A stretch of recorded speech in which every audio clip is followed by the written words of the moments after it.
Bovendigul, nama yang lekat dengan kisah pembuangan, penderitaan, dan sejarah kelam bangsa. Namun, di tengah kerasnya tanah ini, Tuhan berkenan menyalakan sulu pengharapan. Tepat di utara Tanah Merah, wilayah yang dahulu terasing, di mana pada masa itu praktik kanibalisme masih dijalankan. Cahaya Injil mulai menembus kegelapan. Dari tanah yang penuh ketakutan, lahirlah kisah kasih yang mengubahkan. Dan hari ini, kita akan mendengar kisah itu dari seorang saksi hidup, Penatua Simon Maniawasi. Gereja-gereja reformasi harus gabung diri dengan YPPGI. YPPGI itu dibangun oleh 6 gereja misionaris dari Amerika, Australia, dan Belanda. Sehingga tamatan daripada sekolah guru, sekolah dasar guru, itu semua gereja itu dibagi-bagi. Jadi sistem yang dipakai untuk pemberitaan Injil itu harus ada bapak pendeta, terus ada bapak guru, terus ada suster. Sehingga saya juga pada waktu itu dapat SK untuk mengajar di SD YPPGI Kawagit usia 16 tahun. Pada tahun 1956, sebuah keluarga kecil dari Belanda menginjakan kaki di Jayapura. M. Kadros, istrinya, dan 3 anak mereka menumpang di rumah seorang pengrajin arloji, Tuan Kops. Di rumah sederhana itu, lahirlah anak keempat mereka. Namun, di saat itu, kabar duka pun tiba.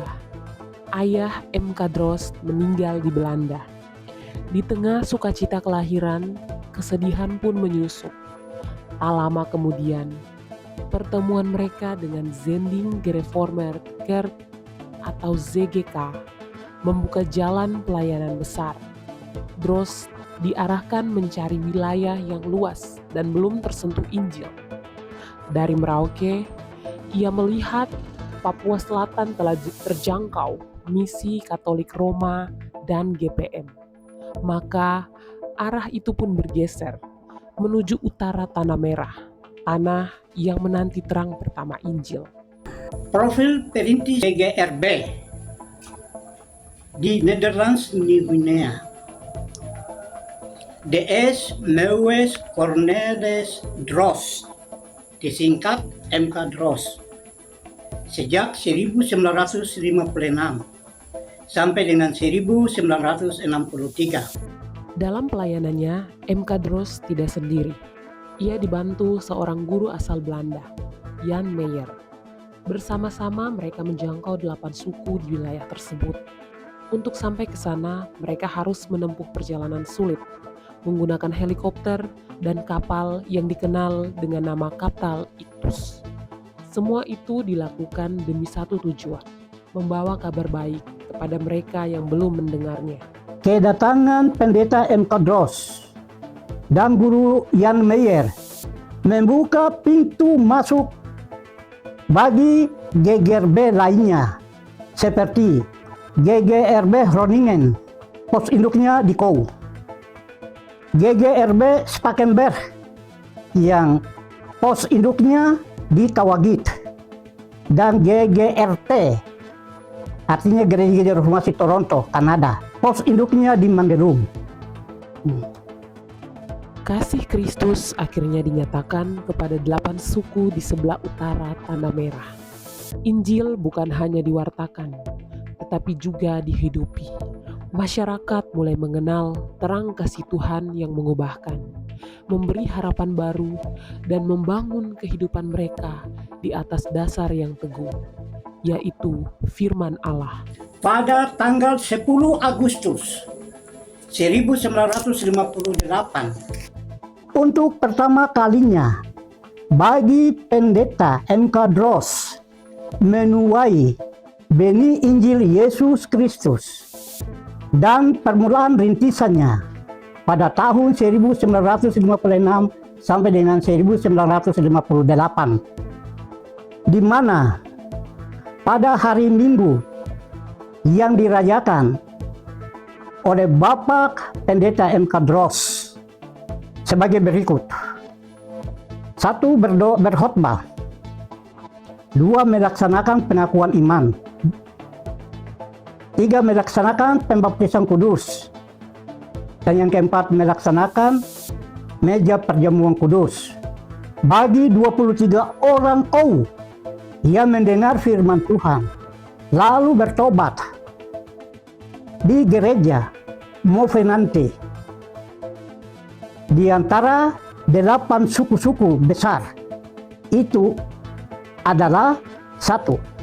Suku Ayu, suku Mandobo, suku Wambon, suku Wanggom, suku Sakuambo, suku Citak, suku Kombai, dan suku Korowai. Dan guru-guru penginjil, guru-guru sekolah dasar YPPGI dan YAPER untuk turut memimpin pengenalan akan firman Tuhan Allah dalam Yesus Kristus, serta untuk memajukan orang-orang pedalaman di hulu Sungai Digul. Namun, pelayanan ini tidak lepas dari tantangan. Salah satu momen yang paling mengguncang adalah ketika istri dari guru Jan Meyer meninggal tenggelam di Kali Kou. Meski duka begitu dalam, peristiwa itu tidak memadamkan semangat Meyer untuk terus melayani. Baginya, jiwa-jiwa yang belum mendengar Injil tetap menjadi panggilan utama. Penuh tantangan dan hambatan dialami oleh para sendiling. Banyak korban berjatuhan yang dialami istri Nyonya Eni Kif, istri dari guru Jan Meyer, tenggelam mati ketika sore hari turun mandi di pinggiran Sungai Digul yang dibawa arus sungai. Dan ketika itu ditemukan jenazah Nyonya Heni melalui kapal Ichthus. Mayat Nyonya diambil jenazahnya dan ditaruh di dalam gedung gereja Protestan Maluku. Untuk besok pagi akan diadakan ibadah penguburan oleh pendeta J. Klamer, lalu diantar dan dikuburkan di sebelah lapangan pesawat terbang Tanah Merah. Sedangkan suaminya, guru Jan Meyer, masih ada di kampung Kou tanpa mengikuti upacara pemakaman daripada istrinya. Dan akhirnya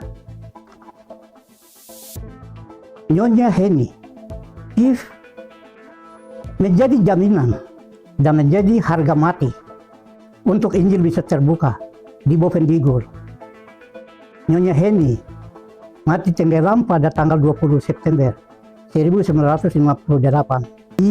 Tahun 1963, MK Dros kembali ke Belanda. Namun, pelayanan yang telah dimulainya tidak berhenti di situ. Obor pekabaran Injil tetap menyala, dilanjutkan oleh para pelayan Tuhan berikutnya, hingga bertumbuh menjadi pelayanan yang kita kenal sampai hari ini. Pada bulan Februari 1963, keluarga pendeta MK Dros pulang kembali ke negeri Belanda. Pada tanggal 9 Desember 1927, pendeta MK Dros dipanggil pulang ke surga rumah Bapa untuk selama-lamanya. Biarlah karya dan jerimu bagi Tuhan Yesus kan dihargai benar olehnya, dan kasih yang sudah kau tabur di dunia nanti kau tuai di surga rumah Bapa. Dros hanya merintis. Terus dia pulang bulan Februari tahun 63, di mana berhasil. Dros berhasil pada tanggal 10 Agustus 1958, buah sulung pertama yang dia tuai, tabur dan tuai dengan 23 orang yang membuka ibadah pertama di Kou, kemudian kemudian pengakuan iman 23 ini, kemudian dibaptis, kemudian merayakan pesta perjamuan kudus yang pertama. Itu Dros lakukan itu. Kemudian Dros dia pulang tahun 63. Setelah Dros pulang, Jemaat Enschede, gereja-gereja Reformasi Belanda masih sempat mengirim Bapak Jacobus van der Velden yang pernah jadi pastor di Katolik yang pulang. Dan kembali diutus untuk kerja bersama-sama dengan Bapak Jacobus Kreto untuk akan melayani daerah Citak. Sampai beliau juga sudah pulang, Van der Velden juga sudah pulang di Bomakia. Kemudian datang lagi utusan pendeta yang baru, yaitu pendeta Hak di Bomakia, pendeta Rimer di Tiau, dengan tambahan pendeta baru untuk membuka daerah Combine, yaitu Bapak Hrun, YPD Grun. Sampai sekarang pos Combine yang berpangkalan di Wangemaro masih ada. Sedangkan di Kou CGK Kou itu dari Groningen. Jadi Bapak ketika Ibu Heni, Nyonya Heni mati tenggelam, terus dikirim pendeta Van Bentem. Tapi pendeta Van Bentem datang ke Kou, tidak bertahan, kemudian dia pulang dan diganti dengan pendeta Versluis. Dari Versluis nanti dapat juga dengan pendeta YBK de Vries. Dari pendeta YBK de Vries lahirlah pendeta-pendeta orang Papua asli, yaitu Bapak Obed Sestinus Rumi. Seperti yang di Bomakia. Dari Dros ke Van der Velden, ke pendeta Hak, terus ke pendeta Oma Huse sebagai pendeta pertama orang Papua, baik di Merauke, baik di Bovendigul. CGK sendiri ada dirikan satu yayasan yang namanya Yaper, yang mendatangkan banyak guru untuk melayani di daerah asuhan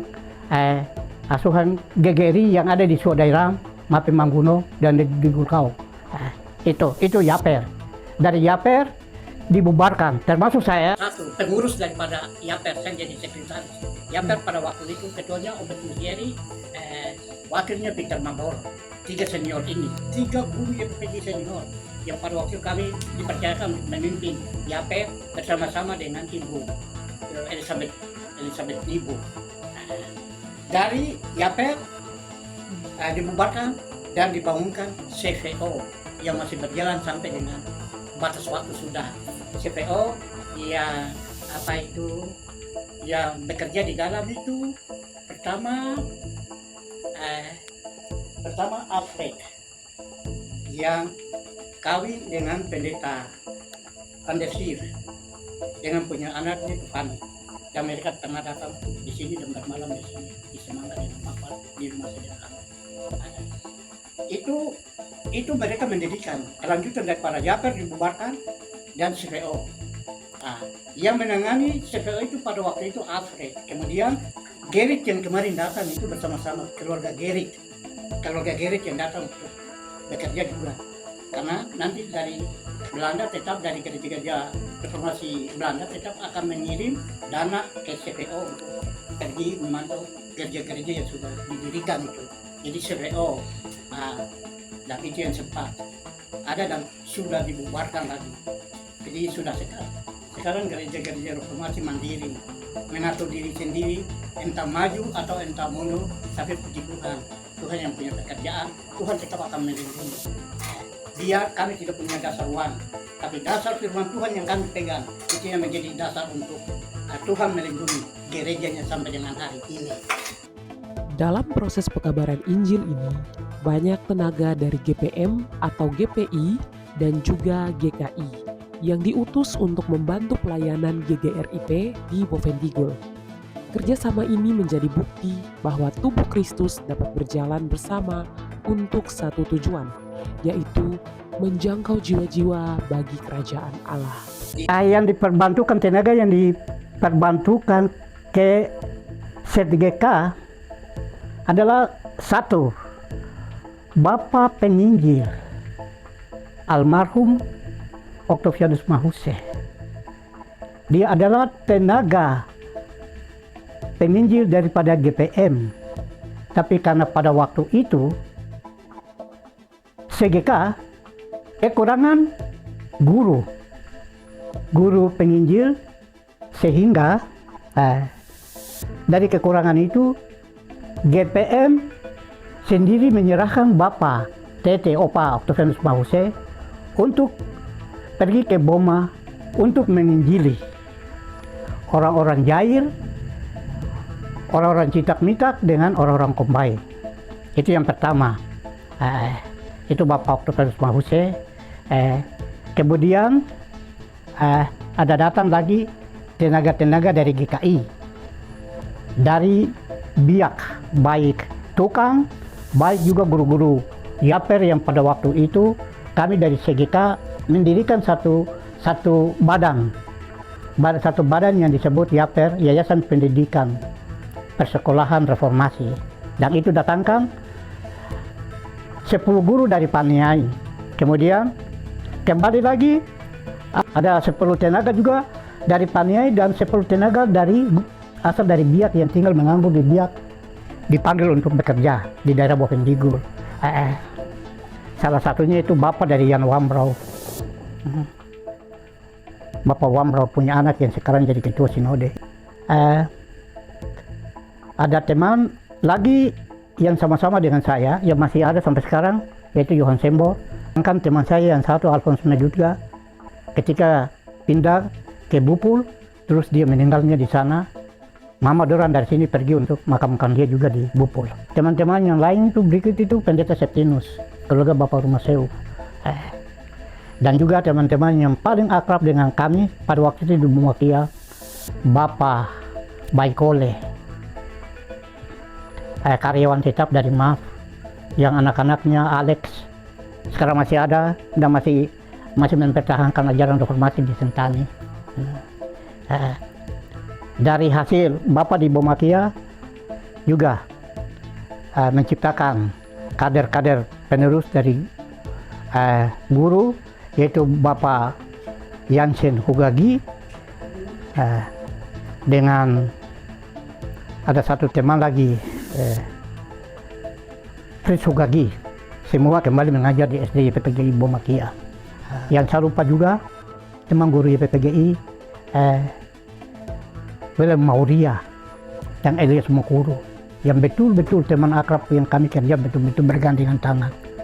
Guru-guru utusan YPPGI penambahan angkatan ke-4, angkatan ke-5. Juga bersama-sama dengan teman guru dari Paniai, yaitu William Iyai, yang juga meninggal di Kou, dan anak-anaknya masih ada sampai dengan sekarang. Jadi untuk Departemen Agama sangat penting, karena gereja-gereja lain sudah dicatat. Yang mendampingi gereja Katolik dengan gereja GPM adalah gereja reformasi. Bapak juga pergi untuk memperkenalkan diri dan mewakili gereja untuk melaporkan bahwa di tengah gereja-gereja yang lain seperti GKI, GPM, terutama GPM, juga ada kehadiran daripada gereja-gereja reformasi. Tapi tempat pelayanannya di pedalaman. Nanti baru tahun 1974 baru ada kehadiran daripada gereja reformasi di Merauke. Karena anggota-anggota dari pedalaman mereka turun untuk sekolah dan mencari kerja. Dengan demikian, Nowari merupakan tempat pangkalan untuk kami gereja-gereja reformasi. Dan pada tahun itu saya dengan Pendeta Randongkir memperkenalkan gereja reformasi ini di Departemen Agama, supaya kami juga dicatat di sana dengan berapa jumlah anggota jemaat yang ada di Merauke, terutama di Belipi yang dirintis oleh penginjil Yunus Sarwa. Kemudian dilanjutkan oleh Bapak Pendeta Om Mahuse. Setelah ditabiskan, Pendeta Octavianus Mahuse berangkat ke Jakarta. Pada tahun 1982, ia secara resmi mendaftarkan GGRIP ke Departemen Agama Republik Indonesia. Langkah ini menandai pengakuan resmi pelayanan yang telah bertahun-tahun dilakukan di Bovendigul. Pelayanan GGRIP telah membuahkan banyak hamba Tuhan dan tokoh besar yang memberi pengaruh baik di gereja maupun masyarakat. Nama-nama mereka akan kita dengar langsung dari Penatua Simon Maniawasi sebagai bukti bahwa pekerjaan Tuhan tidak pernah sia-sia. Yang pertama, 1. Bapak Yusak Yarwo STH. 2. Bupati kedua Kabupaten Bovendigul, Bapak Engki Yarwo. 3. Kepala Dinas P&P Kabupaten Bovendigul, Bapak Moses Sumandenge, dan lain-lain sebagainya. Habis gelap, terbitlah terang, sekaligus menciptakan semboyan Nub Bagen, Gu Bagenet, yang berarti saya ada karena kamu ada. Shalom.